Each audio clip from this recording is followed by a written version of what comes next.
You're very welcome to the latest in our N-TUTOR Masterclass series, which is around the theme of digital transformation. We have a great line of speakers here today. You're very, very welcome. And the chat function is open if anyone has any questions or comments for the speaker, or if you just want to let us know where you're joining from today. Hopefully it's as sunny in your location as it is here in Sligo today. It's been a beautiful morning so far. So we're going to get started straight into the presentations. And as I said, anyone has any comments or questions, please feel free to put them in the chat. I should have maybe mentioned at the start, my name is Jacqueline McCormack. I'm Vice President for EDI and Online Development in ATU and one of the N-TUTOR team. So without any further ado, we're going to hand over to our first speaker. So our first speaker is Mark Glynn, as I'm sure many of you will have met Mark in the past. Mark is the Director of Transformation Architecture at Ernst & Young in Ireland, and he has formerly been Head of Teaching Enhancement at DCU. So Mark is going to talk to us about his experiences and views in the area of digital transformation. So thank you. Thanks, Jacqueline. So it's got the formalities of the introduction out of the way. In terms of Director of Transformation Architecture, what that means in English is to help organizations with strategic transformation projects, to help them, whether we're talking about organizational redesign or indeed in this case, digital transformation. And I see, or at least I can see the names of some friendly faces in the audience. So please be gentle in terms of the Q&A. My contact details are there in terms of if you do want to reach out after the session, the email address or indeed the Twitter handle there for those who are into social media. So from my perspective, what I want to do is sort of give an umbrella view of it, and I give it because of my own background. Before EY, as Jackie said, I was the Head of Teaching Enhancement and responsible for digital transformation across DCU, and I was there for 10 years, heading up the likes of the integration and rollout of Moodle and Mairéad and indeed Zoom. These platforms are responsible for the learning technologies as well as the staff development across the university. And before that, I was working in what is now called THEA. It used to be called the Institutes of Technology of Ireland, and I was heading up the closest equivalent, I would say, to the N-TUTOR project on a much smaller scale. I must admit, I'm really impressed by the N-TUTOR project and what it entails. But it was the flexible learning project, and it was about transforming the way we teach across the sector. So that's the sort of my background as to where I come in from it. And if you stretch back far enough, you'll go and find that I was a chemistry lecturer for 3 years as well before getting into that. So that's the context in which I speak to you today. What I find always interesting is looking at all of these reports that have come out, and this is just a quote from one of the OECD reports, and I know there's numerous of them, but they talk about the value of strengthening and improving digital literacy. And you can find so many of these reports highlighting the importance of digital literacy, whether they're talking about staff or students or just people in general.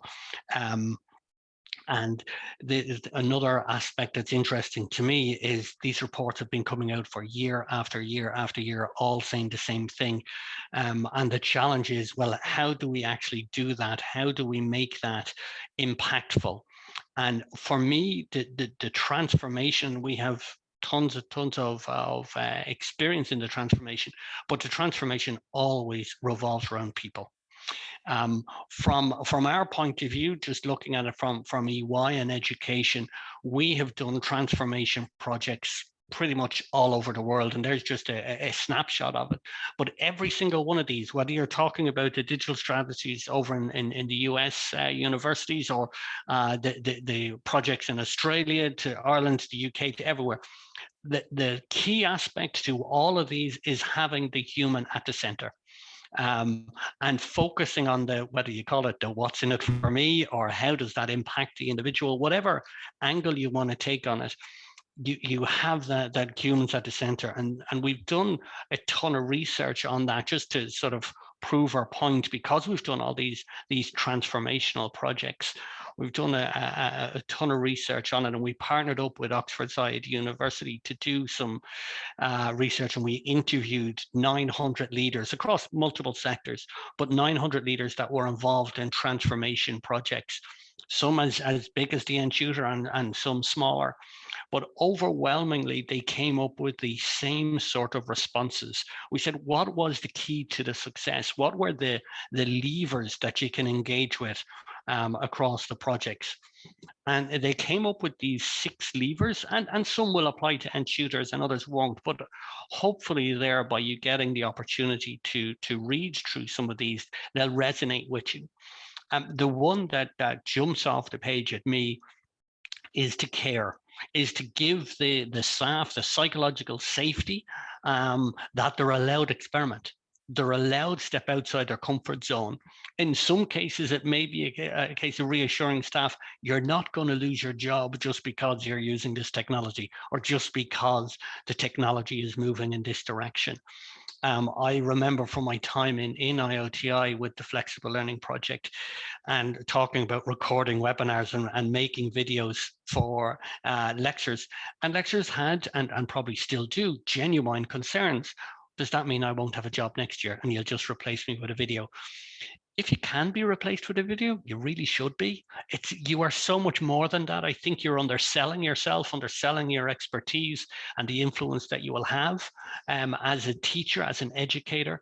But it's important that when you are undergoing these transformation projects, that you do take those opinions into account, and you do offer that reassurance and that care. And I would also say is that you need to empower your staff, because that's crucial as well. And whether you're talking about the leadership facilitating that empowerment, or whether you are talking about empowering your staff to lead, you should give that freedom to staff. And we do say disciplined freedom. It obviously has to be within certain boundaries, obviously, but give them that scenario, that comfort that they can experiment. Because sometimes when they're trying to do these digital exercises, when they're trying to transform the way they teach, it may not work. And that's okay, but you need to actually assure them that that's the case. It's not all going to be perfect. And the big experiment for us was COVID. Where we all did this emergency move to online teaching. That wasn't proper planned online, properly designed online teaching. That was an emergency. And we all did okay. There was bits for us to improve, but giving the staff that comfort to say it can go wrong and it's okay, but build the supports to help them make it better. That's what I would say for that, because that will create the environment, that will create the culture to ensure that your project will succeed. And the other point, and I'm not purposely not reading through all of the text here on the screen, but the other point that I want to bring to your attention is the collaboration. And I love the N-TUTOR project for this, the fact that it's a collaboration across the sector. I'd love to see more of them. Whether we like to admit it or not, we're not competing with one another. I'm still saying we, even though I'm no longer working in the sector, but I genuinely believe that the footprint, and if you look at the footprint of where the majority of each of your students are, it is in your local region. You are not necessarily, Dundalk IT are not competing with Cork IT. They're not competing with Sligo IT. ATU and MTU. My apologies. Old habits die hard. But so collaborate together, learn from one another, share experiences. And that's what I love about the NTU, and indeed from other projects across the sector, the openness that you have to share. And again, when you are sharing good and bad experiences, that will create that culture, that psychological safety that's there to do it. And the final lever that I want to put to you is you need to create, and this is the one in the top left-hand corner, you need to create the inspirational vision that they can all buy into. One of the major problems I've seen with numerous projects is the staff haven't bought into it. It hasn't been explained to them. It's been done to them as opposed to done with them. And if they don't get it, if they don't get where you're going as an organization, if they don't get the vision that you have, they actually will turn, instead of from an incredibly strong ally, they'll turn into an obstacle. So for me, look at those six levers. As I say, it's based on research across 900 leaders, and on what worked and what didn't. What were the key levers? But fundamentally, every single one of them and every single one of the projects that I highlighted earlier highlighted the way to succeed is by putting humans at the center. And that's in the case of the N-TUTOR project, that's staff and students. It's not one or the other. It's staff and students is what I would say to you. I do want to give you a sneak preview, and really a sneak preview, but just to give you an indication of some of the research that we're doing, because when people think of EY, well, one, they mightn't even know what it is or what we do, but when they think of EY, they think of consultants. And indeed, so many people said to me when I was moving, they said, hey, you don't know anything about tax. What are you doing going there? So in terms of our education, just to further personify our credentials in this area, we're doing a bit of research in higher education around digital transformation, which is why I want to bring it up here. It's a collaboration between ourselves and Time Higher Education, where we are surveying and doing focus groups of staff and students across, and the leadership across 8 different regions. And just to put it into perspective, and I know this is a really busy slide, but I promise it's my last one. It's across Australia, New Zealand, Canada, India, Japan. So it's a worldwide view of what we've got. And this breakdown here, these numbers that you're seeing, is the numbers of students that we interviewed or surveyed that came through.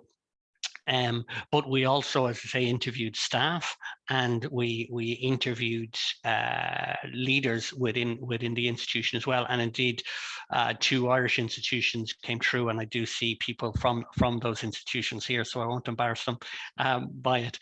But it gave us a great insight, and we'll have this research published in September, but it gave us great insight as to what the experience was and how much commonality is coming out from across and literally across the different regions across the world. And if you look at Ireland and Irish institutions, and then you look at Australian institutions, you say you can't compare one to the other because one is so much better funded than the other. But in actual fact, they're the same issues that they have, the same challenges that they have. And I keep coming back to, if they put the humans at the center, they will actually succeed. Because you can learn from one another, learn from the transformation that they've done there. But we need to start thinking bigger. As Irish institutions, we can no longer think of ourselves as the poor cousin. And we need to start thinking bigger and think we need a big investment to make this work. And very simply, I've said this conversation with others in the past, and in a project we've done with an Australian institution, cost a couple of million euro to do it.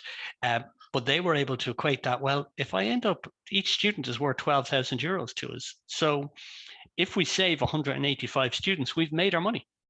185 students out of 40,000 students, I reckon they could end up doing that. So by doing that digital transformation, it was all about using data and CRM stuff to identify students at risk. They saw that, well, yes, it was a big investment, but actually it paid itself back tenfold, actually, over a couple of years. We need to start thinking along those lines in Ireland. We can't think of small-term, short-term projects that are 1 year and 2 years long. We need to start thinking beyond that. And I did say this was the final slide. I've one more to sneak in, just because it's the most topical area at the moment of artificial intelligence, because everybody's talking about it. I want to share with you a preview of some of the results from the student survey, where they were asked, have they used AI tools? And so many of them, and remember, this is self-reporting, so quite a few, I would say this is underreported. They're already there, they're already using it across the world, they're already using it. So for us, we need to take the reaction of how do we transform, how do we embrace it, rather than ignore it and put our head in the sands. That's what I would say about transforming the way we teach, embracing the digital, embracing the opportunity to change, and you will go very far. Okay, that's me done. Thank you very much. Thank you very much indeed, Mark. You've certainly given us a lot to think about. And if anyone has any questions, please do feel free to post them in the chat. We're going to move on to our next speaker then. So our next speaker is Mairéad Pratschke. So Mairéad is a professor and chair in digital education at the University of Manchester, but she tells me she has worked in digital education for over 20 years in a number of different countries. So she's going to share her thoughts and experiences in this area and advice. So thank you, Mairéad. Over to you now. I have to start with Giaquit agus gur míle mágat. Everybody, it's lovely to be back in Ireland, if only virtually. I just left last summer, so I'm in Manchester, just across the pond. I like to wave over from time to time when I'm on the beach north of Liverpool. Anyway, thanks for inviting me. And Mark, thank you for the slides, because I didn't prepare slides, and I was going through your set as you were speaking there and thinking, oh, there's so much there I'd love to talk about and respond to as well. I think you started such a brilliant conversation. So thank you for that, first of all. I'll just tell you a little bit about my background, because that will actually probably help understand where I'm coming from and the kind of things that I think are important. First of all, yeah, I'm really old, and I've been working in digital education since 1999, when I created my first online courses in Canada, of all places. A long story that I won't bore you with. And essentially since then, I've been in and out of kind of traditional higher education. I did the PhD, worked as a lecturer, professor, did the research, published the book, all that. But I also worked in ed tech on the corporate side. I worked for Smart Technologies for a number of years. I've worked with a couple of startups. So I like to think I've got a bit of a view from both sides, hopefully. I really do understand the academic staff kind of, as they call them, pain points, because I've been that person who's had to learn these things myself from the start. But I also do, I think, really understand where the tech side is coming from a lot of the time. So the good thing about having been in this industry, or this area, I should say, for a long time, is that a lot of the things that we see as new, we realize when we've been doing this since the 1990s or early 2000s, they're not as new as people like to say they are. And Mark, you finished with the AI wave, and we're right at the beginning of or maybe at the max of the hype wave for AI right now. And a lot of the talks I've been kind of doing, and people I've been talking to lately on this topic, I've been trying to really stress the fact that digital transformation, first of all, has been underway for decades, 2 decades or so.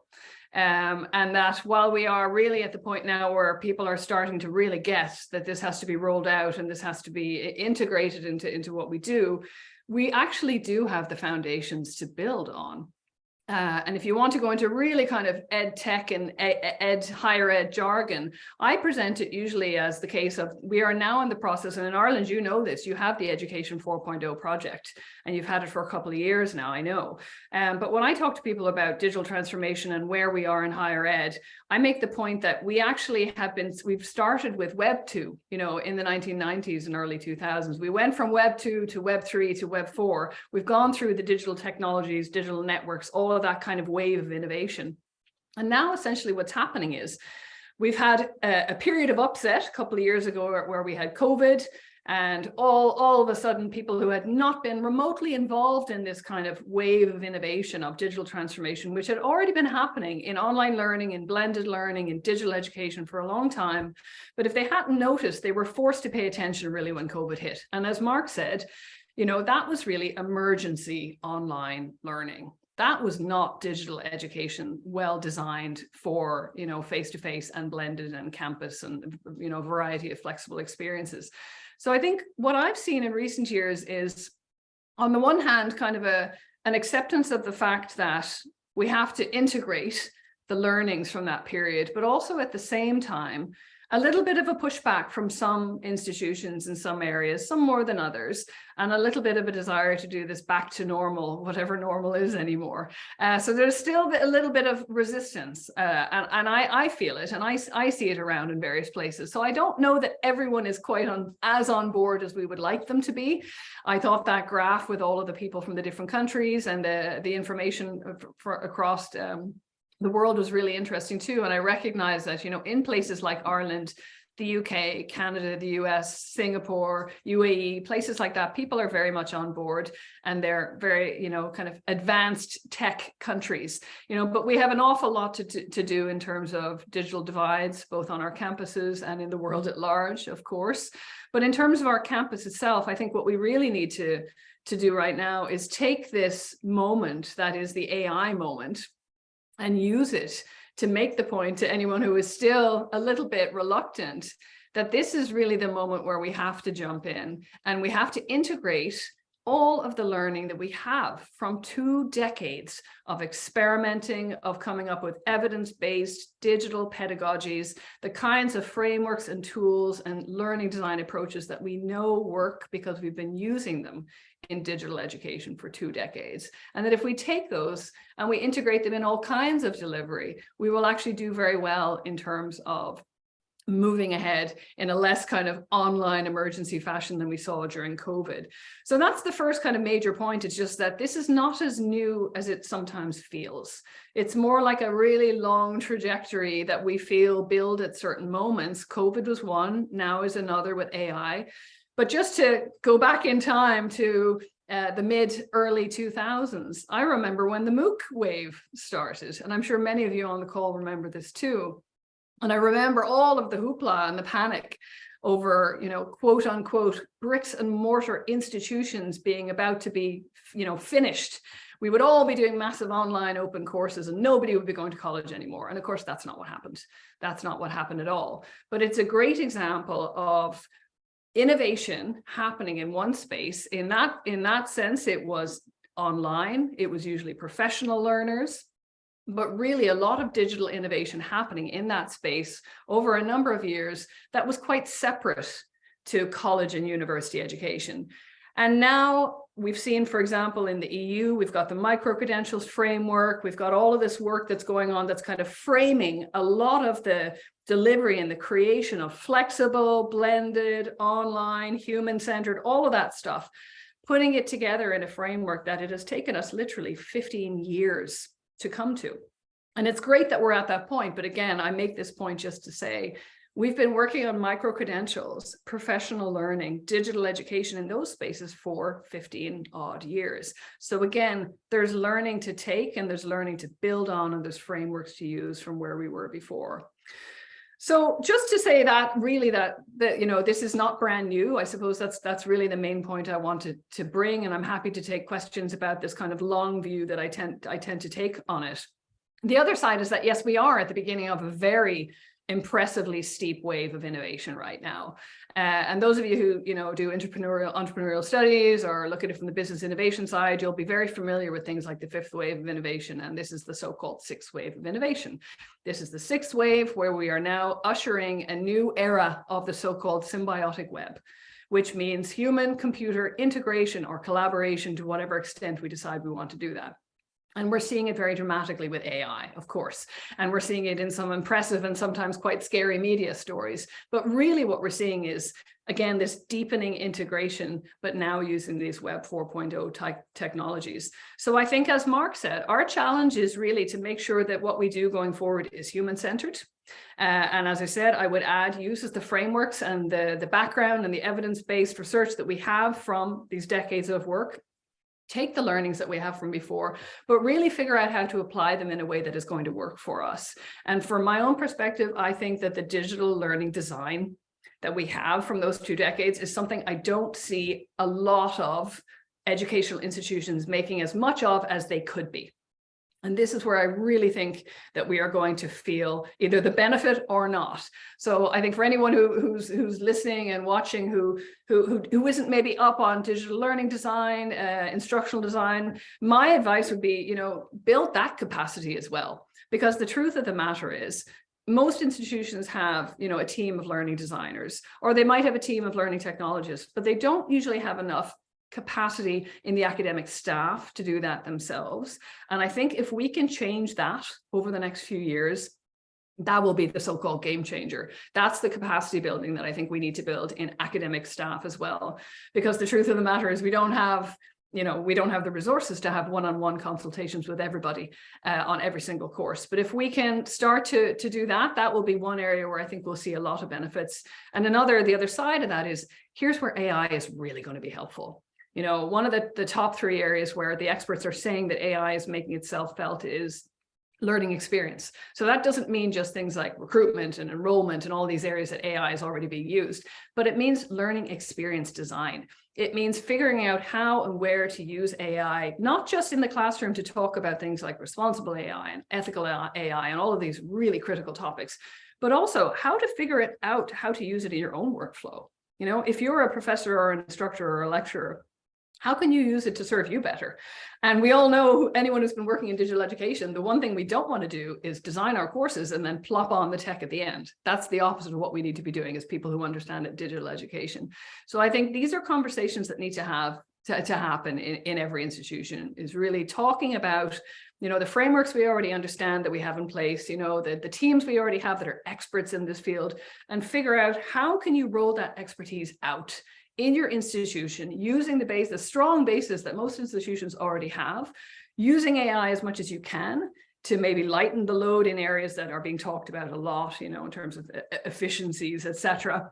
But also, thinking about it in terms of, Leigh, you'll probably talk about this, so I don't want to jump the gun or assume what you're going to speak about, but I'm assuming that in terms of educational development, this is really, for me, again, one of the top areas that we need to be looking at is how can we help academic staff use AI, to, as I said, to help with some of the kind of the workflow, but really also in the classroom, how to have those conversations, how to use AI in a discipline first way, not just as an add-on tool, but how can you use it to interrogate the discipline, the conversation, to bring the conversation to another level, for example. And I've seen some great examples of this happening in the last few weeks and months. I've been leading a faculty-wide working group at the University of Manchester since January on AI and assessment. So we've been doing a lot of work on this space, figuring out how to go forward, how we might want to change, or we have to change our assessment practices in light of AI. But also we've gathered, groups of academic staff together to play with the tools and to do that exact experimentation that Mark was just referring to create a safe space, to allow people to jump in, to test out the tools in a way that feels safe. They don't feel like they're going to have their students laughing at them if they don't know how to use it. All of that is so, so important. And then sharing their practice. And to be honest with you, we're doing it in exactly the same way that I've done in live online classes. We get a Padlet, we put it up, we share our experiments, we have a chat. And it's all very informal and it's all very low key. And when we started this group, half of the people had tried ChatGPT, half of them hadn't, and half of them didn't even know there were other AI tools out there. So really, I think if you haven't started having those conversations, it's time to start having them now. And the good news is most people are really still just dipping in their toes. So you're not far behind. So that would be that's kind of my, sorry, I didn't prepare any slides. I'm really kind of talking off the cuff on all this, but those are really my key messages is, remember we have the frameworks and the background and the history to help us here. We're not actually as new to this as we might think we are. We have 20 odd years of work to build on. And I think if we take some of those examples and we think about teaching and learning, in a way that really fits this Education 4.0 model, we can make the best of what's happening with AI. And I'm happy to take questions at the end. Sorry, I probably went over a little time. I don't even have a watch on, but I saw you on the screen, Jacqueline. So that's it for me. Thanks. That's great, Mairéad. Thank you so much. That's very inspiring and encouraging. And there's a couple of questions and comments in the chat, so maybe you could have a look at those when you get a chance. So thank you very much for that. And so our next speaker then is Leigh Gray-Wolf. And Leigh is an assistant professor in educational development at UCD. Prior to that, she was at Arizona State University as a an associate professor in education, leadership and innovation. So again, she's bringing international experience here today. So Leigh, over to you. We're very interested to hear your perspectives on this topic. Thank you. Thank you so much, and thanks for having me. Excited to be here. I almost feel a bit like I'm on the Tommy Tiernan show. We didn't plan this beforehand and we didn't know what each other was going to say. So there's already some common threads that are popping up. And like the others, I've been at this work for quite a long time. I started my career in 1997 as a network administrator at a high school, a secondary school in the States. And at that time, Google had just come out and EdTech wasn't quite a term and a degree, and I ended up running one for several years, and that's how I started interacting with many of you here in Ireland, running a study abroad program for teachers in ICT and EdTech for several summers, and now I'm here on a permanent basis. So I was asked to speak from the faculty perspective. So I'll go through my slides and see. I'm excited to see what everyone has to say, especially compared to what's been shared before. As I said, there's some common threads. So I thought we'd start with coming to an understanding of the context. And again, me being new and Tutor being fairly new, I just wanted to remind myself and learn about what the network and the project was in and of itself. So I'm not going to read this to you as you all know it, but I wanted you to know that this is the reference that I was using as I was coming into thinking about what to say today. And then I also thought, what is digital transformation? It's a word that gets thrown around a lot. What definitions are out there? So I found a couple of literature reviews. One was best practices for digital transformation. Some of the words that you're seeing on the screen: digital strategy, business agility, innovation, digital culture, adequate IT infrastructure, all things that we've sort of heard threads of and could even imagine as being best practices for fostering digital transformation. But I wanted to go a little bit further into what is it, and found this recent literature review that created this beautiful bibliographic map of digital transformation. So using some of those great tech tools that are out there, with digital transformation at the center of the word cloud that's on the screen here, and all the different sort of topics that relate around the orbit. But what I found was really, really interesting. If you zoom in, human capital and education are on a very far periphery of this, and there isn't even a line between education and human capital to the other pieces of the word cloud, which is something that I found interesting and made me think of one of the memes that kind of floats around the internet with a lot of people at the center, and maybe the digital transformation on one side capturing attention, and then education and human capital trying to bring the attention back to the center, which is interesting that in some of the literature, well, the leaders that Mark was talking about talked about humans being at the center. It was really interesting to contrast that to what's coming up in some of the other literature, that it may not be at the center of all conversations. So what are we to do if we're in this space here? So I thought I'd start with a really tiny bit of philosophy. The past 5 years, I've been teaching qualitative methods. So I've had a big deep dive into philosophy that I haven't had in the past. So I want to just do a little touch of philosophy, and specifically around the word post. There's things like postmodernism, post-structuralism, sort of a rejection, right, of the existing. And I'm wondering if we're at a point, and this threads with the conversations prior to, are we post-digital? Is that something that we can accept, or are we post-online? It seems like this distinction that we're making is increasingly blurred, and sometimes having difficulty talking about online learning or online assessment, when all assessment in some way or another, for the most part, includes some sort of digitization, whether it be, even if it's still a written, let's say, exam, that grade of the assessment might go into an online space. So I don't think think anything can purely be non-digital in these spaces anymore. So if we orient ourselves, and maybe if you don't agree with me, suspend reality for a little bit, that we might be living in this post world, how does that help us think about conversations moving forward? One of the things I want to pull up here, and I know this is a piece of the N-TUTOR project as well, are the UN Sustainability Goals.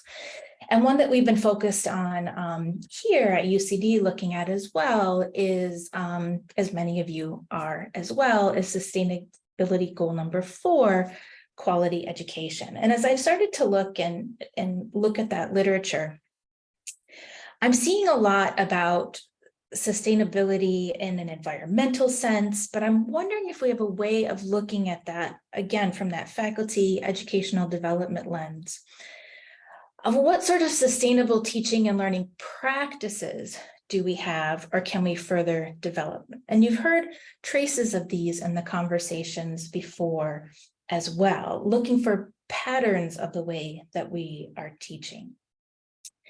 And how can we do this sort of work surrounded by digital as a given, no matter what? And how can we keep humanity at the center of this work? So we don't have time to do a back and forth, but as you maybe have some takeaways from this, if you take these conversations to colleagues, to fellow faculty, maybe taking these as prompts to begin those conversations about what practices are already happening. Because I think a lot of times when it comes to the continual onslaught of thinking that there's new digital add-on, rather than taking it as a given, as it seems like we have to change. When in essence, what I've seen over the years of working with educators across the educational spectrum, across the globe as well, is there are some core learning practices, many of them rooted in care, that cut through everything, cut through the digital, and people are already doing. And so it's just finding a way to situate those within the current technology or movement of the moment that's coming through. So one of my overall suggestions and takeaways, though, that I have grown into is embracing a critical stance towards this. And I think there's a misnomer that critical means don't use necessarily, but that couldn't be further from the truth. But if we continue as educators to critically look at waves of technology as they move through, I think that deepens our own orientation and also helps push for and against technologies that are around us. So there's several scholars in this work that have pushed my own thinking, and I'll link out to the slides too. I've linked to the work of the women you see on the screen here. There's a project called the Civics of Technology Project, which has a lot of amazing heuristics and prompts to take with groups of educators to think about all sorts of technology. AI has been mentioned. I was going to try not to mention AI, but it seems impossible not to do so nowadays. But again, thinking about the affordances and constraints of these technologies that just exist around us. And then a handful of open source resources. And Urgency of Teachers is a great book on critical digital pedagogy. There's another collection that has just came out, and then Audrey Waters' Teaching Machines is another one that sort of pushes these conversations. And again, sometimes I'll have a visceral reaction from people that these are in some way anti-technology, and again, couldn't be further from the truth. It's really taking that deeper look at what we're doing. And one of the things that I've tried to do in my own practice and help others do is building a community of active understanding with technology, by technology, between technology, and between all the people involved in learning environments, between the content, the relationships between all of these. And what does that look like in practice? It can be using technology to get to know our students, for example, things like a getting to know you survey at the beginning of a semester. You're utilizing technology, but at the core of that is the humanizing care and practice, multimodal feedback, resisting and challenging automation and artificial intelligence and the like.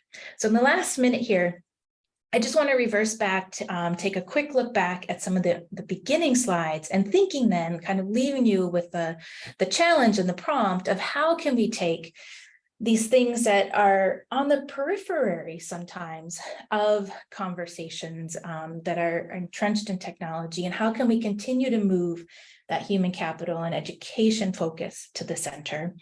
And I think, and I know from what I've seen so far from the N-TUTOR project, I wanted to end on a note here of the last two words, the R and R, recovery and resilience, which are completely humane and caring pieces of this project.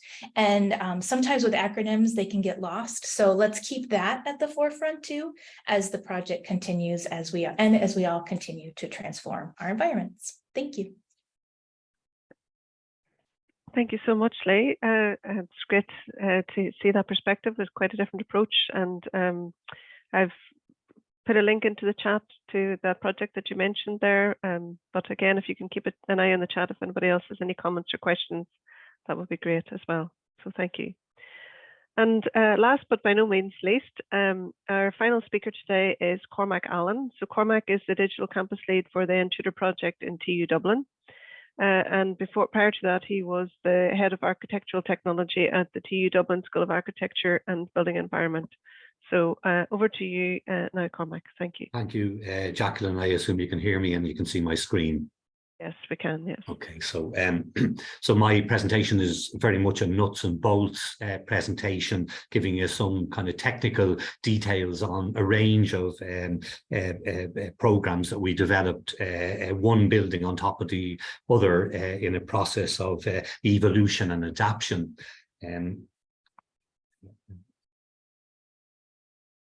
Sorry. Yes. So I've been in TU Dublin and prior to that DIT for 20 years, and most recently in the School of Architecture, Building and Environment. And over that period, I was responsible for the BSc Honours in Architectural Technology, and also then instrumental in developing a range of postgraduate programme opportunities for our architectural technology graduates, including the MSc in Energy Retrofit Technology, a diploma in Thermal Bridge Assessment, and programmes in Building Information Modelling, all of these being new areas of technological development. And by discipline, I'm an architect. So I thought as a title for the presentation, I might call it Early Adoption, Constant Adaptation. And that's very much the story of how we have evolved these various programs. So there are 5 steps I just wanted to refer to. One is the Digital Analysis and Energy Retrofit Programme, which ran between 2011 and 2015, how that led into the Horizon 2020 funded Meeting of Energy Professional Skills project between 2015 and 17. How we adapted from that to a new MSc in Building Performance in Energy Efficiency Design, and then how we had to adapt all of our digital tools in our transition from DIT to TU Dublin. And then finally, if I get to it, a slide just saying, you know, with N-TUTOR, what's in it for us. So on the first step, you'll all recall in 2010, we had our catastrophic economic collapse, and we saw the arrival of the IMF Troika. Unemployment was rife, and thankfully the Troika made money available for labour market activation measures, including upskilling. And the selection of programmes was based on Forfos research, which indicated, among other areas of growth, the green economy, and within that specifically energy retrofit as something that was emerging for the architectural sector.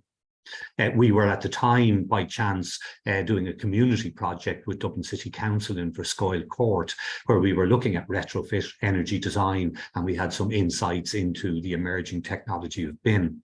So these all combine to provide an opportunity for funded postgraduate progression for the architectural technology students. So that was very much the motivation in getting involved in this whole area. So over a period of time, we developed 2 core programs which continue to recruit strongly and function today. One is the MSc in Energy Retrofit Technology, and the other is the MSc in Applied Building Information Modelling and Management. And these all embrace new, essentially digital technologies, energy design modelling, and building information modeling. And we also discovered Google Apps and the capacity within that to engage remotely and to provide a platform for collaboration among students. And then, of course, all of that taking place on the cloud. And what emerged from all of that was a multidisciplinary program, which reached way beyond my specific discipline of architectural technology and included other building design professionals. So it's turned into a really significant project that has been very beneficial to TU Dublin over the years. So over a period of 4 years, we ran a part-time program delivered on campus with limited online technologies, and the students, all unemployed, experienced professionals, developed a series of exploratory projects looking at energy retrofit for multi-unit residential schemes, schools and offices. And all of that now is becoming mainstream. At the time, people didn't even know what retrofit meant, and now it's being talked about on Morning Ireland. And there's our first cohort of graduates who came through on that. So what happened then in 2015, we came back to full employment within the building design sector, and we had no students, and we were faced with potentially having to close the programme. But at the same time, we had the emergence of the European Energy Performance in Buildings Directive. And within that, the nearly zero energy building standard. Again, these have become standard terms within the industry now. And by chance, we were invited to participate in a Horizon 2020 project called MENS, Meeting of Energy Professional Skills. And this was an EU project to achieve upskilling at scale, targeting 1,800 building design professionals across 9 universities, including DIT at the time. And in fact, we were the project required that we would recruit a minimum of 50% female students into the programme. And it crystallised around a 10 ECTS module at level 9 in the national framework, for which we awarded a CPD certificate. This would be, in modern parlance now, a micro-credential. And critically, as the only college among the 9 universities, we proposed to develop using online techniques, because we knew that we had the knowledge from the previous 4 years, and it was about achieving an outreach, a flexibility, an increased catchment, and therefore large numbers. And then we incorporated the MENS module into the MSc programme. So we were sure that it would have a life beyond the Horizon 2020 project. So it was a question of investing significantly into development of capabilities around this that would allow us to evolve the programme further. So we admitted the students, we went for blended online, so very helpfully the students came in for a series of workshops in between online contact. So we had 4 cohorts of 40 students. And we had a series of units that had to be covering the various areas of NZ design, generally 1 ECTS credit, 20 learning hours a week, and then with 1 module then over 4 weeks with 5 ECTS credits. And we delivered this over the 10-week period. And critically, one of the early learnings was how poorly prepared our students were in terms of digital engagement. And so we incorporated digital orientation and a BYOD process where they would bring in their device so that it could be set up with certainty that they could gain access to the resources after they left the building. We've moved along from this significantly, and but I still think there is a need for that. And then we used a full range of Google apps. Students were set up with a Google profile. We used student communities for dialogue and knowledge sharing. We used sites to upload YouTube pre-recorded content. We use Google Forms for MCQ, formative exercises and summative assessments, and Sheets and Hangouts for collaboration. And actually we use Blackboard for our webinars that the Google platform at the time didn't really serve our needs. And we developed a model based on clear delivery and assessment models. So we had formative exercises, feedback, and summative exercises at the end of the week. It was a 10-weekly cycle, 20 hours a week with 3 hours pre-recorded lectures, 1 hour of an interactive webinar, and then a 16-hour self-directed learning, which came as a shock to a lot of people on the programme, the commitment of 20 hours a week. So we had to be very clear with them from the outset that if you're to survive on this, you do need to make that degree of commitment. And so the formative exercise used MCQs using Google Forms. We issued them at the beginning of a cycle, and the students were able to collaborate around that. They made a submission on a Tuesday and then came to the webinar on a Wednesday evening and got feedback on their submissions. And then they had a couple of days to get their head around that when they returned for the summative assessment using a similar format. And here's just some quick images of what it looked like for the students. So that's an early version of a Google site which incorporated the pre-recorded lectures, which is essentially voice over PowerPoint uploaded to YouTube, low tech, really easy to do. And we just needed to coordinate the exercise so the various lectures would present consistently. There's the formative and summative assessment where the students would be asked particular critical questions suited to level 9 learning, and then they would get feedback and would be able to prepare for the final summative assessment. We set up communities where you had over 40, 50 people in the community, and being postgraduate students, they engaged collaboratively. So there was all kinds of information sharing, which was very positive to see. And then we had a very clear structure where everything was timetabled to happen at a particular time in terms of timetabled events, all mapped out very clearly for a 10-week period. And we had to go so far as to guide the students towards a structured form of learning, to say, yes, you have to do your day job and you need to make provision for that. And here's a version of how it is you might engage in your activities flexibly. And the students found that really helpful. And we presented that really upfront, so there were no surprises to them. And then in terms of feedback from the students, there was very positive feedback in terms of the development of technical skills and importance to their professional career, but also in relation to the online learning mode that we had selected, including the formative and summative assessment approach. And there's the team of people who worked on that, and we all had to work in a highly coordinated way. So again, the student would have a consistent experience, and they would have a high expectation of consistency, being industry-based students. And here they all are at a graduation ceremony that we had then. So I'm not sure how I'll just go very quickly through these. So from that, we wanted to incorporate that online learning in a revalidated MSc in building performance. So we developed a series of other modules using the online techniques, and we revalidated our energy retrofit technology as a new program and offered it online and secured Springboard Plus funding. So now we are now recruiting employed people rather than unemployed people. And then we incorporated the learning from the men's module and basically made a lot more learning time available for the various modules. And that continues to evolve and develop to the current day, where the thing is being constantly tweaked in response to the feedback of students. And then we come to the TU Dublin development, where we departed from Google Apps and embraced Microsoft Office. We also incorporated Brightspace and other developments. So we had to reformat all of our work in Microsoft and effectively find the equivalent application within Microsoft for Google. So there was a certain amount of work involved in that. But I think that that's just the nature of the space. You need to adapt to the next thing that's coming. And then from that, we were able to develop a whole series of online digitized student handbooks that are all centered on the Office 365 applications. And now the students have a much higher level quality interface in terms of what we offer to them.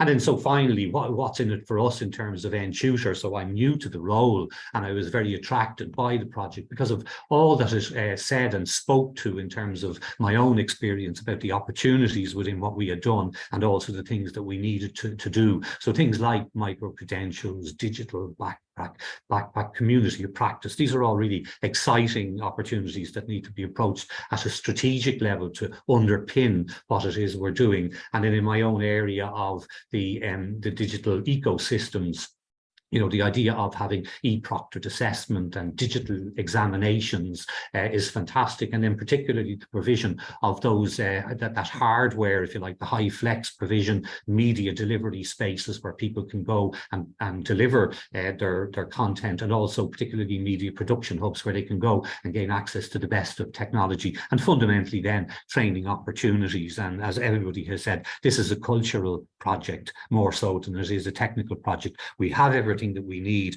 We just need to be able to bring people along with us. So thank you for that. Thank you so much, Cormac. Some very practical examples there, which hopefully be some inspiration to some of our listeners today. Do you want to just stop sharing your screen? Yeah, I'm just looking for the tool there. I know, I think we're all struggling a little bit. The Zoom has changed. Is that gone now? Not yet, no.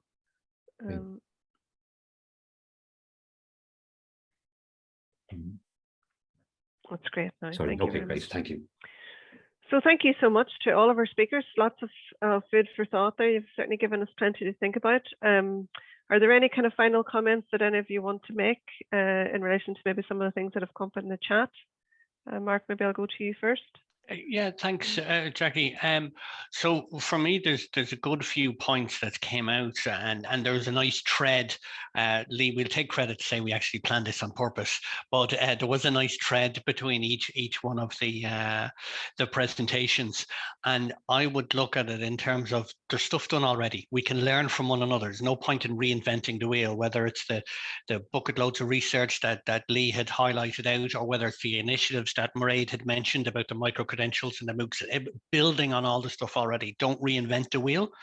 And then with Cormac's stuff, and particularly in the last point, it was quite notable for me the way he switched from Google to Microsoft, and I'm not belittling the headache that would have created from you for any stretch of the imagination, Cormac, but to me the technology is incidental. It's the what goes behind the technology, which feeds back to the learning design and the pedagogy and everything else, and fundamentally the people that are behind it. So good design will always stand up. It's the technology should be invisible in the background. So that's my 2 cents. Thank you, Mark. Mairéad, have you any final thoughts you want to add? Yeah, I love it when people say design I'm always clapping when I hear that. Yeah, again, honestly, so much of that just rang true. And I'm laughing at the fact that none of us spoke to each other before this, and we weren't really sure what we were each going to say, but we just knew it was going to be on digital transformation. And yet I think we've all talked about very similar things, just in different areas. Do you want me to address the question that you put about toolkits, and maybe that would be helpful, yeah, if you can. So two things I would just mention, really kind of building on this idea that this is not new. And again, Mark, you just mentioned things like MOOCs and micro-credentials, which go back 15 years, even though the EU framework's quite new. So two very old things to look at, and they might already be in your toolkit, because you've got some great stuff going on in Ireland. I know that. I keep an eye on what's happening. But things like the ABC Learning Design Framework, which came out of UCL in 2015. So that was Natasha Petrovic and Clive something, I forget his last name. I should know his name. I was on a panel with him years ago. Clive Young. Thank you, Clive Young. That has been adopted for use all over the UK and beyond. And I mean, initially that framework was supposed to be for the rapid conversion of face-to-face to online courses. But I suppose my point in all of this, and we've all touched on it, is that, as you said, sorry, who was it? I think it was Leigh, you said this, that this idea of the online versus on campus, I think that binary is gone.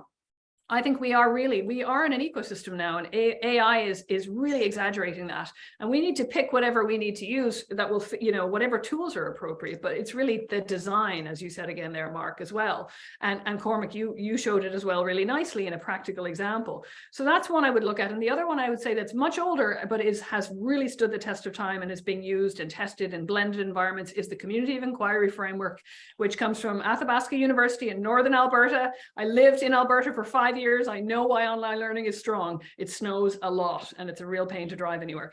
So I'm convinced that's why they're leaders. But again, I look to universities and areas that started online a lot of the time. I look to the people who formed the best practices from literally just trying it and testing it with their students and then coming up with the frameworks from that. So those are two I would point to.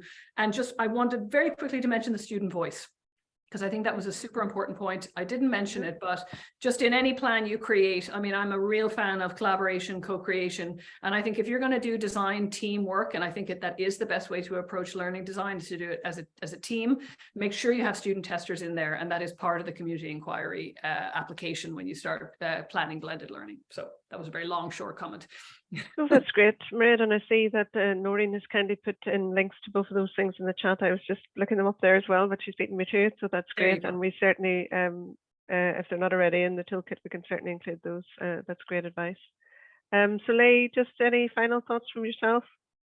Not that it's already been said, but just wanted to say thank you for the invitation. And it's always great to expand networks and meet new people. And so this has given me some great insights and new connections and other things to look at, and just appreciate how the project has done such a great job of sharing already what's been done. So kudos to all of you in the background for all of the tweets and the media and all of that. That's really helped me get up to speed, and really looking forward to continuing the conversations. Great. And Cormac, you look like you're about to say something there. Yeah. Just to say that I think that the postgraduate space is low-hanging fruit, and you won't survive if you're not doing this and you're not doing it at a highly professional level. And the real challenge is the undergraduate space, and developing a learning model that is meaningful to those students who are engaged in personal development as much as education.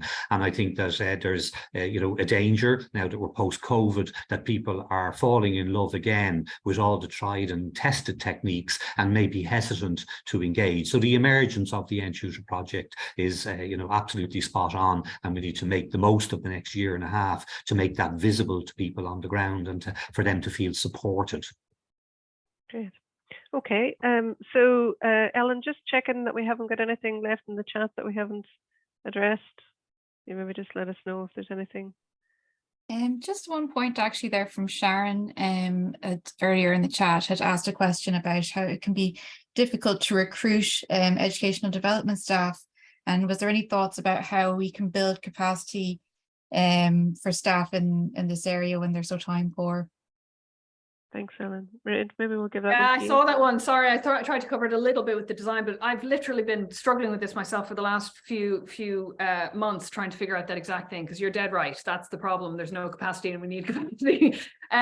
And again, that's why I kind of mentioned some of those classics. So as you know, you already use it. ABC Learning Design is a workshop group model. It's a collaborative model.